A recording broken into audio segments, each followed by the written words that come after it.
Aujourd'hui, nous posons une question profonde. Mahdi, prendras-tu cette décision? Une décision qui pourrait changer le destin du monde, entre justice et sacrifice, entre paix et confrontation, entre ce que le cœur veut et ce que Dieu exige. Bienvenue sur Témoins d'Allah, la chaîne où l'on explore les signes de la fin des temps, les récits prophétiques et les vérités spirituelles oubliées. Si tu nous regardes depuis la France, la Belgique, la Suisse ou le Canada, abonne-toi dès maintenant, car ce message te concerne directement.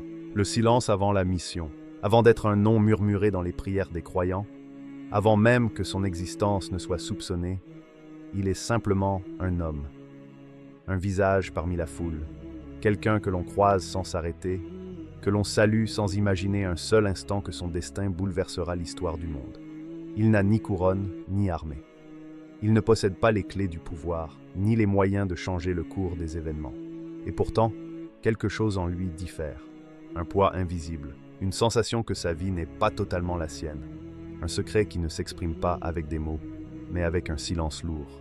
Ce silence n'est pas celui du mépris ou de l'indifférence. C'est un silence habité.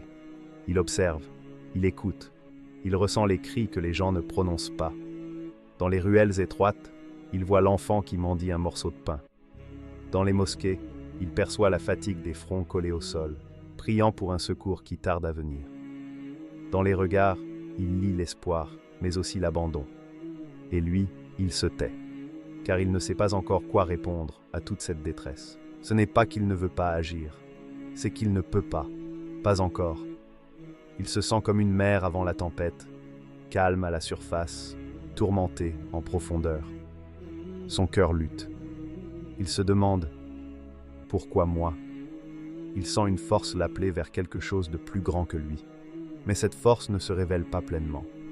Elle se contente de frapper à sa poitrine, doucement, continuellement, comme pour lui dire « Prépare-toi ». Il vit loin des projecteurs, dans la discrétion la plus totale. Il n'a pas demandé à être choisi.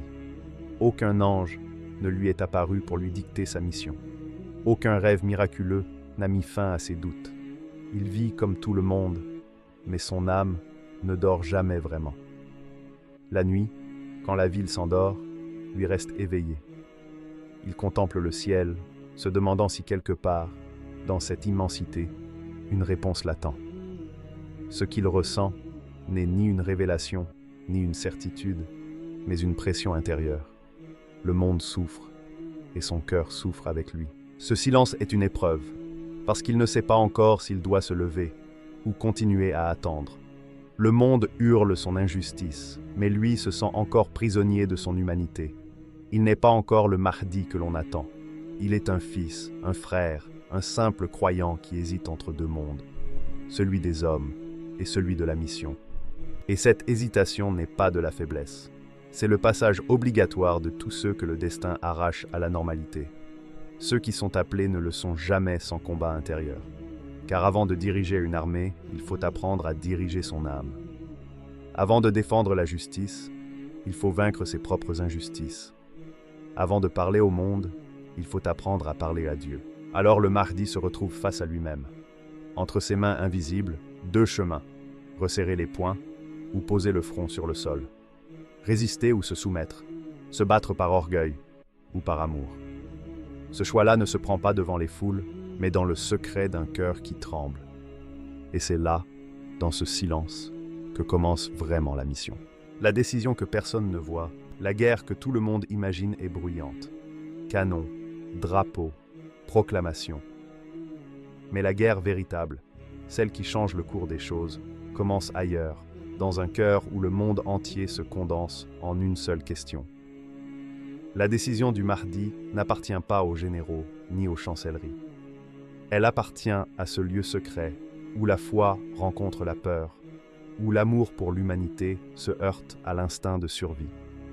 C'est là que se livre la bataille décisive. Il sait, au fond de lui, que choisir c'est renoncer à quelque chose d'irremplaçable. Vivre obscurément, c'est préserver l'intimité, protéger les siens, offrir une existence simple et apaisée. C'est entendre la prière sans être dérangé par les mains qui cherchent à s'accrocher à sa renommée. C'est dormir la nuit sans craindre les regards, sans imaginer que chaque sourire pourrait cacher une attente trop lourde. Mais l'autre option est plus haute, plus exigeante. S'ériger en rempart pour ceux qui n'ont plus de défense. Accepter la solitude publique, la trahison, la fatigue d'un voyage sans fin. La décision qu'on ne voit est d'une beauté tragique. Elle n'a pas la magnificence des récits héroïques. Elle est faite de tremblements, de larmes silencieuses, de prières murmurées à l'abri des ténèbres. Le Mahdi pleure parfois en pensant aux enfants qui ne connaîtront pas l'innocence d'un monde juste. Il pleure pour les mères qui déposent leur peine comme on dépose une pierre sur un seuil. Ces larmes ne sont pas faibles. Elles sont la forge où se trempe la volonté. En se relevant, il sait qu'il ne sera plus seulement un homme pour sa mère, son frère, ses amis. Il deviendra un symbole, une responsabilité gigantesque. Les puissants guettent, ils calculent, ils manipulent.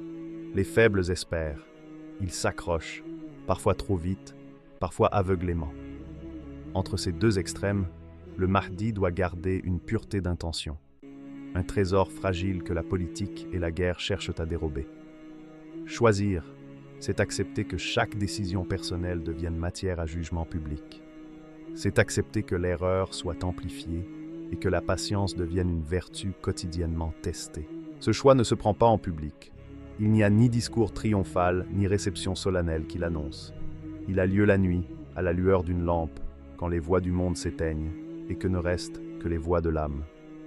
Là, il entend, ou croit entendre, la voix d'Allah qui l'appelle. Ce ne sont pas des paroles bruyantes, mais une invitation douce et impérative. Lève-toi. La réponse attendue n'est pas un plan militaire ni une stratégie.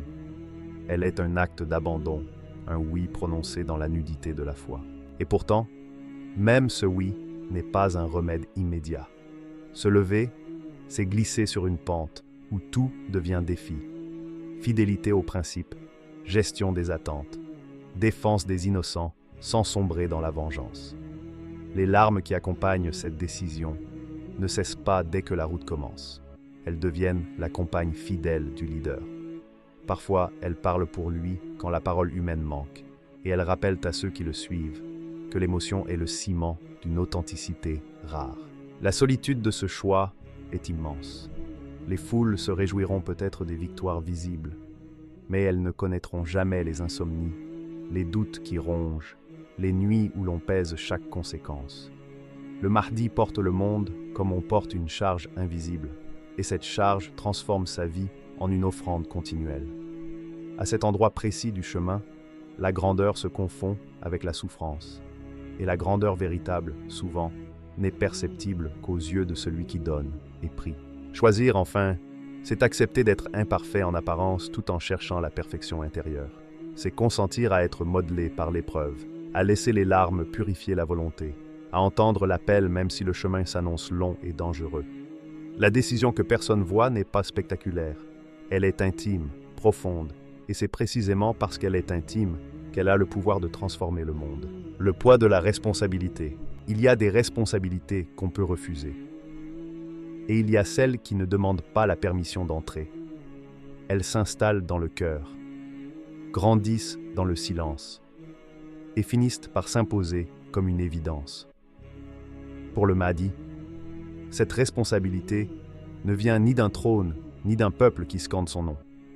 Elle vient des textes sacrés, des signes que l'histoire aligne, des prières murmurées chaque nuit par ceux qui ont perdu espoir. Lentement, il comprend. Ce destin ne lui appartient pas. Il est une réponse, pas une ambition. Il ne s'agit pas de sauver sa propre âme, mais de porter celle d'un monde entier. Et ce poids-là n'écrase pas les épaules, il écrase le cœur. Chaque jour, la tension grandit entre deux réalités intérieures. D'un côté, l'homme, celui qui aspire à une vie tranquille, à une maison simple, à la chaleur d'une famille. Il rêve d'un matin sans peur, d'une existence sans titre, sans attente, sans qu'on lui impose de représenter les espoirs du monde. Il veut rester anonyme, un croyant parmi tant d'autres, priant pour la paix sans devoir la construire au prix de son sang.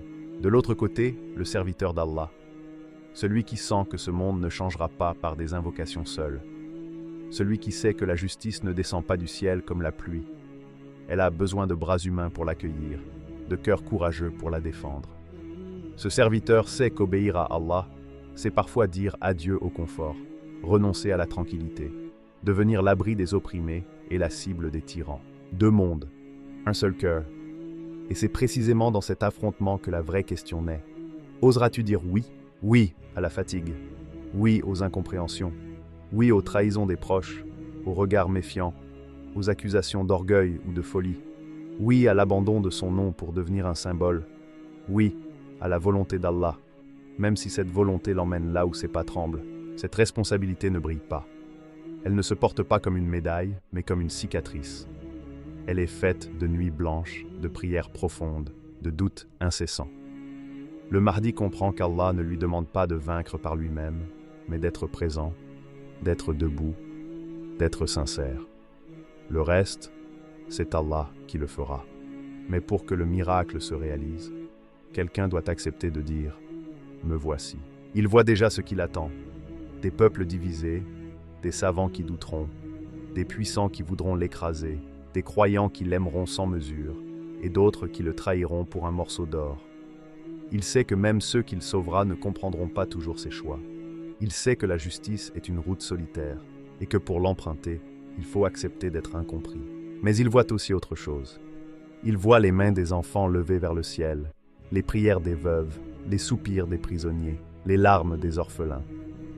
Toutes ces voix silencieuses montent vers Allah, et quelque part, elles trouvent écho dans son âme. Le monde ne l'appelle pas par son nom, mais par sa mission. Et ce murmure, il ne peut plus l'ignorer. Alors, la question demeure suspendue dans l'air comme un souffle sacré. Mahdi, oseras-tu dire oui? Le moment du choix. Ce ne sera pas un jour de fête ni une nuit de clairon. Aucun projecteur, aucune foule, aucun regard ne sera témoin du moment le plus important de l'histoire humaine. Ce sera peut-être dans un coin de mosquée déserté après la dernière prière, ou dans une ruelle sombre où les lampadaires fatigués diffusent une lumière pâle. Le Mahdi avancera, seul. Les bruits du monde resteront derrière lui, comme si le temps lui-même retenait son souffle. Ses pas seront lourds, son cœur encore plus. Ce qu'il porte n'a pas de nom. Ce n'est ni une mission officielle, ni une prophétie déclarée. C'est une douleur qui ne lui appartient pas vraiment, mais qu'il ressent comme si elle était la sienne. Il s'assiera un instant, fermera les yeux, et c'est là que quelque chose se brisera en lui. Pas une faiblesse, une ouverture. Puis il se relèvera doucement, se tournera vers la direction de son Seigneur et posera son front sur la terre froide. Pas avec la certitude des héros, mais avec l'humilité de ceux qui ont compris que rien n'est possible sans le Créateur. Ce n'est pas la peur qui le fait pleurer.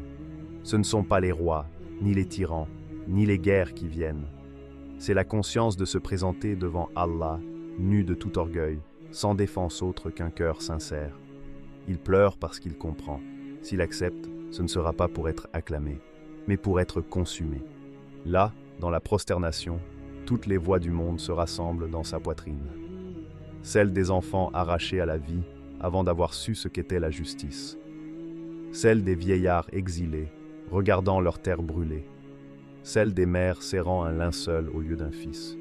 Et celles, plus discrètes encore, des cœurs anonymes qui chaque nuit whispèrent « Seigneur, ne nous abandonne pas ». C'est pour eux qu'il pleure. Pour eux, il hésite. Pour eux, il choisira. Pas un mot ne sera prononcé.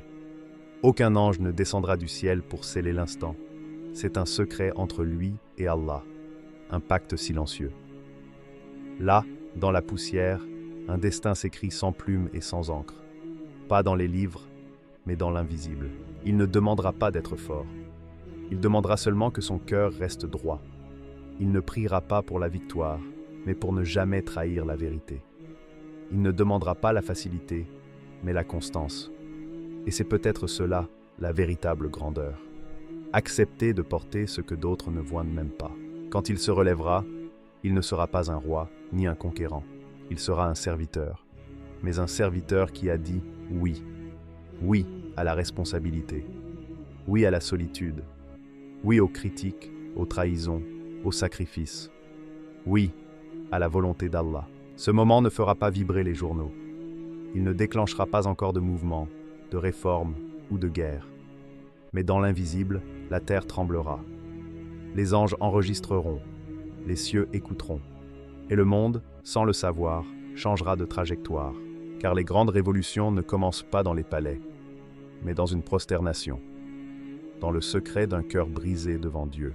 Et toi, que choisirais-tu? Ce n'est plus l'histoire d'un homme annoncée par les hadiths, ni celle d'une époque lointaine. C'est ton histoire, la mienne, celle de chaque cœur qui sait qu'un jour, il devra choisir entre ce que son âme désire et ce que son Seigneur attend de lui.